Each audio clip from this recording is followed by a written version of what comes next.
So yun guys, naubos ang ating Cali girl. Kamukha niyo to. Mama niya daw itong nasa picture.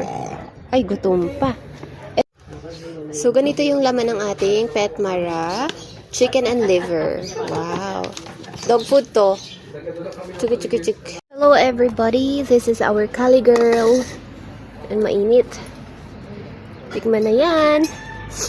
Actually, pag kumakain siya ng dog food, gusto niya may water.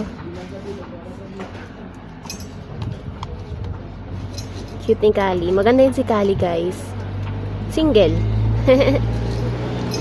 So, ayun guys. Si Kali, kumakain siya ng with water. Kaya nilagyan ko ng water yung isa.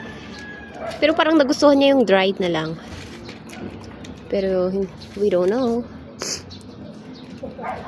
Kaya nilalagyan ko ng water para makainom na rin siya.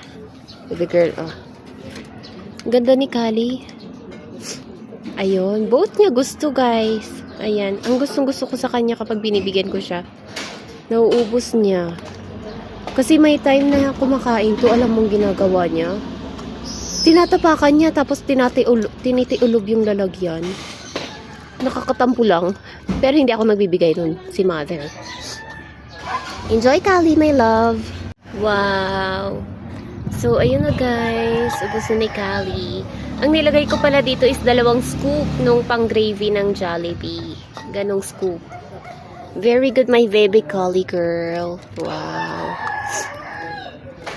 Si Kali ay maganda, sweet, amazing, very beautiful, very aesthetic, very demure.